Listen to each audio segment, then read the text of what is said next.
प्रिय भगवत कथा ऋषिक प्रेमियों, सादर साधुवाद। भगवान श्री राम राघवेंद्र सरकार आपके जीवन में मंगल ही मंगल करें।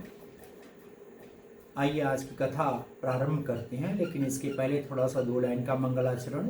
वर्णानाम अर्थ संघानाम रसानाम छंदसाम अपि मंगलानाम च कर्तारो वंदे वाणी नायको भगवान शंकरो वंदे श्रद्धा विश्वास रूपणो याभ्याम विना न पश्यन्ति सिद्धा स्वान्तस्तमेश्वरम् मनोजम मारुतुल्य वेगम जितेन्द्रियम बुद्धिवताम वरिष्ठम वातात्मजम भानुमुख्यम श्री रामदूतम शरणम प्रबंधे। अनंत बलवंत हनुमत जी महाराज को स्मरण करते हुए, राघवेंद्र सरकार को स्मरण करते हुए और इस रामचरितमानस के प्रमुख वक्ता बाबा भोलेनाथ को स्मरण करते हुए आज की कथा को प्रारंभ करते हैं। कथा उस समय की है जिस समय भगवान श्री राम जी का शुभ विवाह संपन्न हो गया था। कुछ ही दिन बीते थे।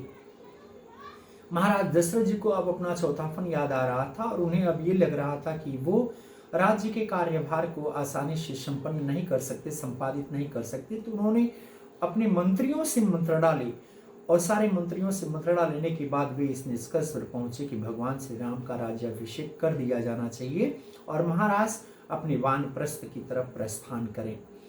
मंत्रियों की मंत्रणा पाकर के राजभवन में जो है वो प्रभु श्री राम के राज्याभिषेक की तैयारियां धीरे धीरे प्रारंभ हो गई थी। अगले दिन भगवान श्री राम का राज्याभिषेक संपन्न होना था। इधर देवताओं की चिंता बढ़ गई।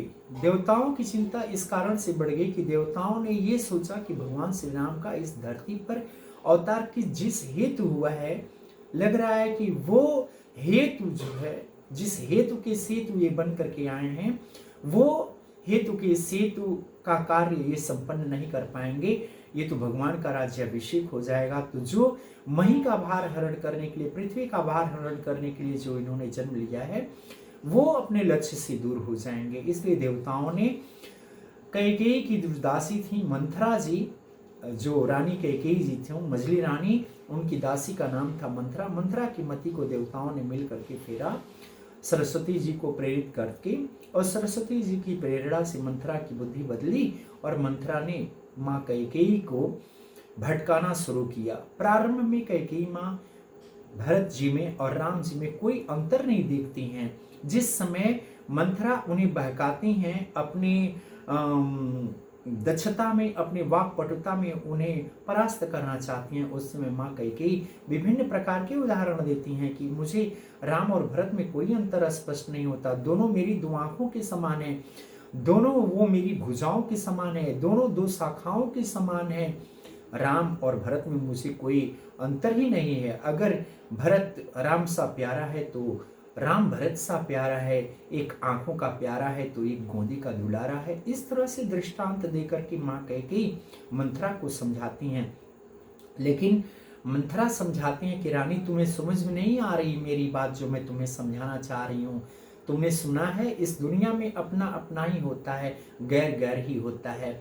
तुम्हें पता है कि इस समय भरत और शत्रुघ्न यहाँ है नहीं, अपने ननिहाल में हैं, और इस समय महाराज ने राम जी के राज्याभिषेक की तैयारी करनी शुरू कर दी है। तुम्हें कुछ पता है रानी कि जिस समय भरत और शत्रुघ्न यहाँ नहीं है, उस समय भगवान राघवेंद्र जी का राजतिलक होने जा रहा है। क्या ये तुम्हें उचित लगता है? महाराज तो इस समय वही करती है जो कौशल्या जी कहती हैं, और कौशल्या जी उनके हृदय को अति प्रिय हैं। राजा जी तुम्हें सम्मान नहीं देती। कहीं ना कहीं ये बातें जो हैं कैकेयी जी के दिमाग में अब खटकने लगती हैं मंथरा के समझाने पर। देखिए, मंथरा एक कुबड़ी थी और विशेष रूप से ये देखा गया है कि जो औरतें विशेष रूप से थोड़ी सी दिव्यांग होती हैं, उनके अंदर किसी के घर के फोड़ने को, किसी के बारे में उल्टा सीधा कहने की विशेष दक्षता प्राप्त होती है। तो मंथरा इस चीज में दक्ष थी, माँ सरस्वती की प्रेरणा से प्रेरित होकर के यहाँ पे मंथरा कैकेयी जी को समझाने में सफल हो जाती है और कैकेयी जी को ये समझाती है कि देखिए रानी, आपको वरदान तब मांगना है जिस समय महाराज राम जी की सौगंध खा जाएं।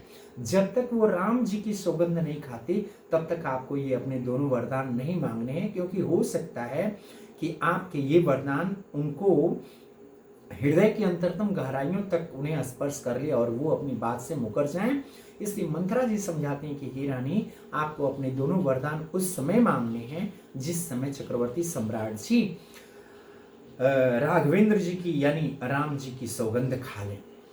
और आपको कुंभ भवन में जाना है, अपने सारे वस्त्र और आभूषणों को उतार देना है। महाराज जिस समय रात्रि के समय कुंभ भवन में जाएंगे और आपकी ये दशा देखेंगे तो आपसे कारण अवश्य ही पूछेंगे।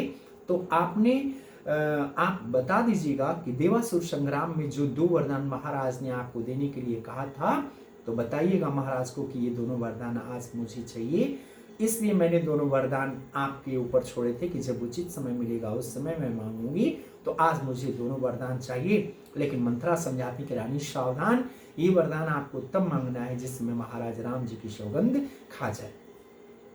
इधर रात्रि का समय होता है। चक्रवर्ती सम्राट दशरथ जी जो हैं वो पहुंचते हैं कुंभ भवन में, और वहां कुंभ भवन में देखते हैं कि कैकेयी कि अजीब चेहरे पर एक अजीब तेज पड़ा हुआ है, विकट रूप है, भयंकर रूप है, केस बिखरे हुए हैं, सारे आभूषण इधर उधर पड़े हैं, सारे वस्त्र इधर उधर पड़े हुए हैं, और भृगुटी अजीब तरह से वक्र है, टेढ़ी है। महाराज पूछते हैं, कहो रानी, किसने आपको कुछ कहा है? जिसने कुछ कहा है उसकी जुबान कटवा लूं, जिसने आपके साथ दुर्व्यवहार किया है उसके हाथ कटवा लूं, किसने कहा है?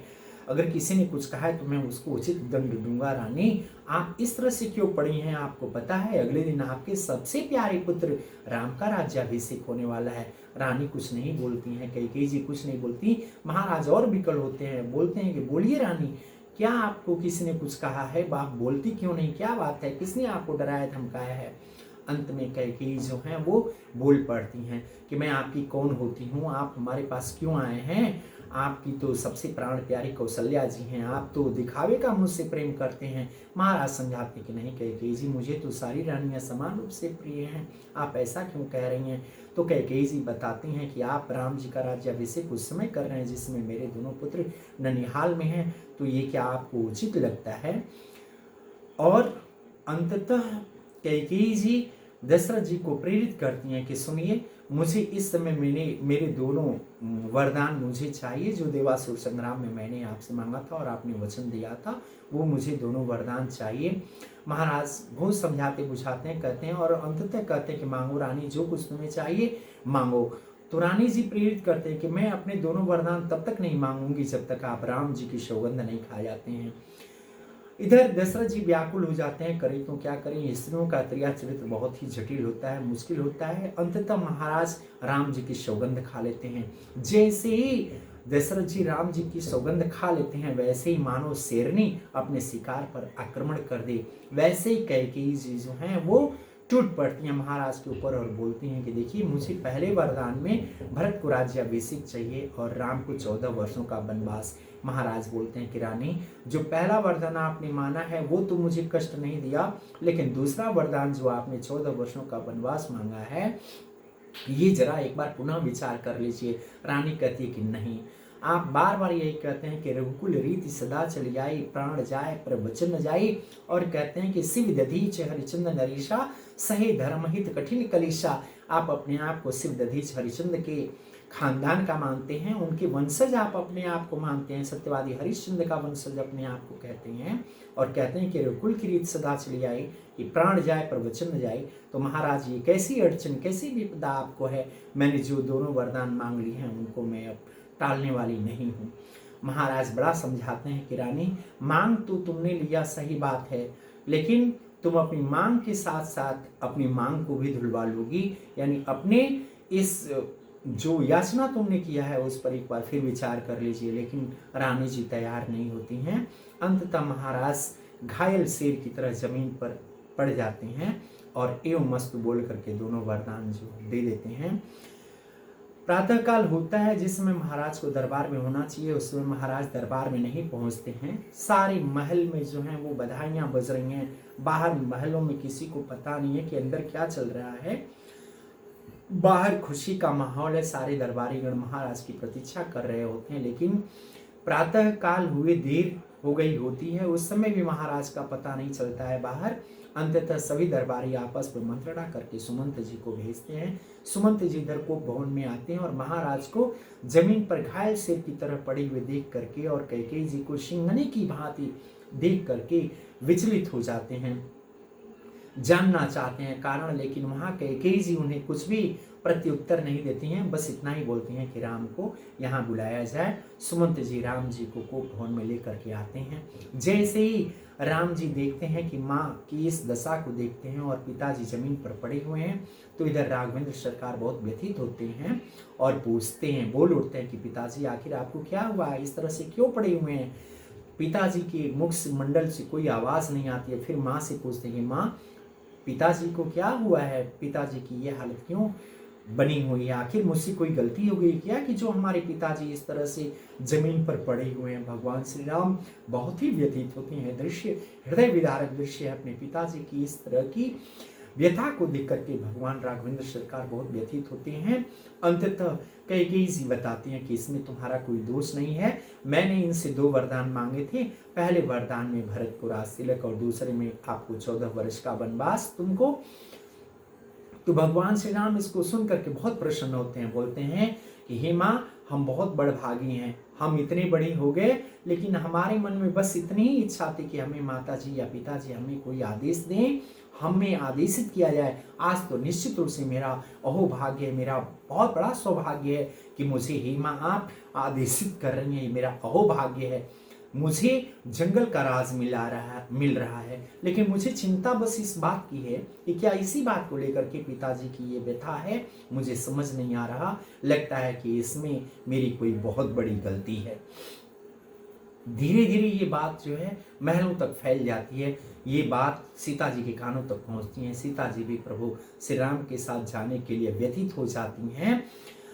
बिल्कुल उस तरह से व्यथित हो रही हैं जैसे शरद ऋतु की पूर्णिमा में चांदनी रात को देख करके चकई परेशान हो जाती है, उसी तरह से माँ जानकी परेशान हो जाती हैं प्रभु श्री राम के साथ बन जाने के लिए। लेकिन इधर मर्यादा पुरुषोत्तम भगवान श्री राम ऐसे अवसर पर सीता जी को बहुत समझाते हैं कि यह अवसर सास ससुर की सेवा करने का है वैदेही, इस समय आपको यहीं रहना चाहिए। लेकिन बहुत समझाने बुझाने पर भी मानती नहीं है सीता जी। अंततः प्रभु श्री राम उन्हें अपने साथ ले लेते हैं माँ की आज्ञा पा करके। धीरे धीरे ये बात शेषावतार लखड़लाल तक पहुँचती है। लखड़लाल को भी बहुत समझाते हैं प्रभु श्री राम कि भैया देखो मैं तो इस समय निकल रहा हूँ वन के लिए, यहाँ पर माता पिता इस तरह से व्यथित हैं, इनकी देख रेख कौन करेगा। इन भरत और शत्रुघ्न इस समय ननिहाल में हैं, तो इनकी देख रेख करने के लिए आप यहीं रुकिए। लेकिन लक्ष्मण लाल भी बोलते हैं कि इस दुनिया में मेरा कोई नहीं है, जो भी है माता है, पिता है, भ्राता है, सखा है, वो सब कुछ आप हैं। हे राघवेंद्र सरकार मैं आपके साथ चलूंगा, मुझे जहाँ आप रहेंगे वहीं मेरा अवध होगा, जहाँ आपका सानिध्य रहेगा मैं वहीं रहूँगा, जहाँ आप रहेंगे वहीं मेरे लिए अवध होगा नाथ, मैं यहाँ पर नहीं रह पाऊँगा बिना आपके। अंततः लखड़लाल भी साथ हो जाते हैं राघवेंद्र सरकार के और अंततः तीनों पहुंचते हैं कोप भवन में। भगवान श्री राम, माँ जानकी और लक्ष्मण लाल एक ही साथ तीनों मूर्तियों को निकलती हुई देख करके महाराज और व्यथित हो जाते हैं। अंततः सन्यासियों का वेश और सन्यासियों के वेश वाली पोशाक कैकेयी माला करके तीनों लोगों को धारण करा देती हैं। माँ जानकी का भी वेश सन्यासियों वाला देने को होती है, लेकिन गुरु वशिष्ठ उन्हें रोकते हैं कि आपने वनवास सिर्फ राम को दिया है, सीता जी को नहीं दिया, इसलिए सीता इसी वेश में जाएंगी। और इस तरह से राम, लक्ष्मण और माँ जानकी तीनों मूर्तियां वन के लिए प्रस्थान कर देती हैं। और इधर महाराज कैकेयी जी की गोद में धराशायी घायल शेर की तरह पड़े हुए हैं। आज की कथा बस इतनी ही। धन्यवाद। भगवान श्री राम आपके जीवन में मंगल ही मंगल करें। अगली कथा के साथ अगले भाग में हम मिलेंगे, तब तक के लिए धन्यवाद। भगवान आपके जीवन में मंगल ही मंगल करें। जय श्री राम।